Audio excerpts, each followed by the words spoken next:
কি অবস্থা, সবাই কেমন আছে? আমি এখন আছি কোল্ড স্টোরেজ একটা আন্ডার কনস্ট্রাকশন বিল্ডিং এ। লোকেশনটা হলো রংপুর। এটা একটা বেসিক শিল্পনগরী, আশেপাশে সবগুলাই। এখানে আরেকটা কোল্ড স্টোরেজ আছে, আরেকটা আছে এখানে। এটা একটা ইন্ডাস্ট্রিয়াল জোন। তো এখানে একটা গভর্নমেন্ট একটা কোল্ড স্টোরেজের কাজ চলতেছে, আন্ডার কনস্ট্রাকশন বিল্ডিং। এটা আমরা একটু কোল্ড স্টোরেজ আসলে এখানে কি কি শেখা যায়, কি কি করা যায়।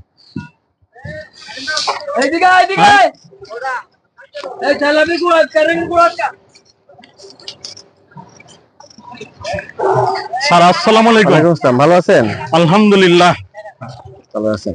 আচ্ছা, আমরা তো নরমালি দেখি এটা কি একটা কোল্ড স্টোরেজ বিল্ডিং? জি স্যার। জি স্যার, আমরা নরমালি বিভিন্ন বিভিন্ন বাসা বাড়িতে বিল্ডিং এ দেখি তো কোনো ককশিট ব্যবহার করা হয় না, ইনসুলেশন। এইখানে যে ককশিট ইনসুলেশন ব্যবহার করা হচ্ছে, এটার কারণটা কি? মানে এটা basically কি কারণ? মূলত স্যার কোল্ড স্টোরেজে ইনসুলেশন ব্যবহার করা হয় কোল্ড রুমের ভিতরে হুম, 2 থেকে 3 ডিগ্রি তাপমাত্রা সবসময় থাকে হুম, এবং এখানে আমরা সবসময় 6 ইঞ্চি দিতে হয়। অন্য অন্য জায়গাতে যেখানে টেম্পারেচার একটু বেশি থাকে ওখানে 3 ইঞ্চি দিলেও চলে আর কি, কিন্তু যেহেতু এখানে 2 থেকে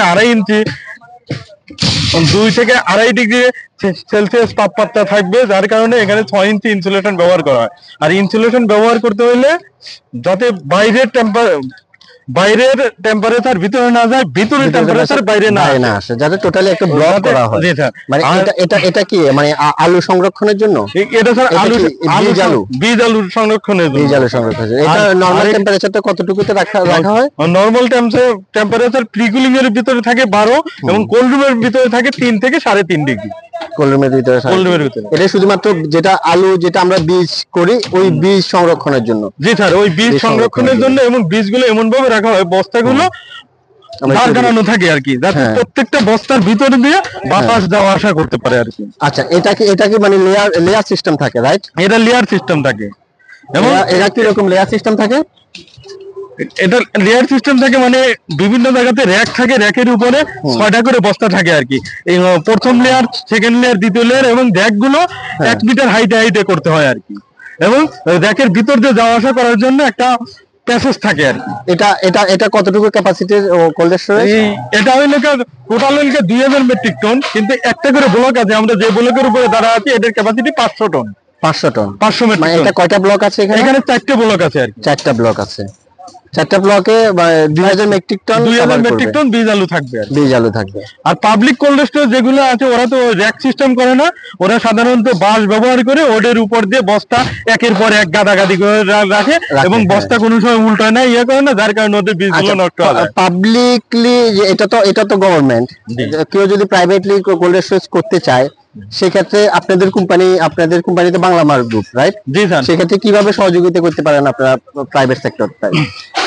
পাবলিকের জন্য আমরা এটাই পরামর্শ দেব, কারণ পাবলিকের আলুগুলো ওরা সাধারণত নষ্ট করে বেশি আর কি। ওরা ঠিক মতো মেনটেন্স করে না, বস্তাগুলো প্রত্যেক মাসে মাসে উল্টোয় দিতে হয়, ওগুলো উল্টোয় না, ওরা গাদাগাদি ভাবে রাখে, যার কারণে বীজগুলো নষ্ট হয়ে যায়। আর পাবলিককে করতে হলে এরকম যদি র‍্যাক সিস্টেম করে তো বীজ আলুগুলো ভালো থাকবে। এবছরের সার্ভে অনুযায়ী এবছর কিন্তু মাশাআল্লাহ অনেক আলু ফলন হয়েছে। জি স্যার, অনেক আলু ফলন হয়েছে, যেটা কোল্ড স্টোরেজে জায়গা নাই রাখার জন্য। এত বেশি আলু ফলন হয়েছে মাশাআল্লাহ। এটা আসলে আমাদের কৃষি নির্ভর বাংলাদেশ হিসাবে আমরা আসলে গর্বিত যে বাংলাদেশের মানুষ আগের মতো আবার কৃষিতে ফিরিয়ে যাচ্ছে, কৃষিতে যাচ্ছে, কৃষির উপর নির্ভরশীল হচ্ছে। মাশাআল্লাহ, আপনার সাথে কথা বলে ভালো লাগলো, আমরা অনেক কিছু জানতে পারলাম। ঠিক আছে, তো আমরা আরো কোল্ড স্টোরেজের অনেকগুলো ভিডিও নিয়ে আসবো। ভিডিও নিয়ে আসার আমরা আমাদের সাথে থাকেন। আর অনেকগুলো ভিডিও ছোট ছোট অনেক ইনফরমেটিভ ভিডিও নিয়ে আসবো কোল্ড স্টোরেজ নিয়ে। আপনি কোল্ড স্টোরেজ যদি কোনো প্রাইভেট সেক্টর করতে চায় সেক্ষেত্রে ওনাদের সাথে যোগাযোগ করতে পারেন। হালিম সাহেব। জি স্যার। কোল্ড স্টোরেজে যদি আপনারা ছোটখাটো অনেকগুলা বিষয় নিয়ে জানতে চান, ডিজাইন, ড্রয়িং বা কিভাবে কাজ করে, বা আপনার প্রাইভেট সেক্টরে ছোটখাটো কোল্ড স্টোরেজ তৈরি করতে চান, সেক্ষেত্রে আপনারা ওনাদের সাথে যোগাযোগ করতে পারেন, যেটা আমি আপনাদের লিংকে দিয়ে দেবো, কমেন্ট লিংকে দিয়ে দেবো। তো এরপরেও যদি আপনাদের আরো ছোটখাটো অনেকগুলো বিষয় নিয়ে আমরা আসবো আপনাদের সাথে থাকেন। ধন্যবাদ, টাটা।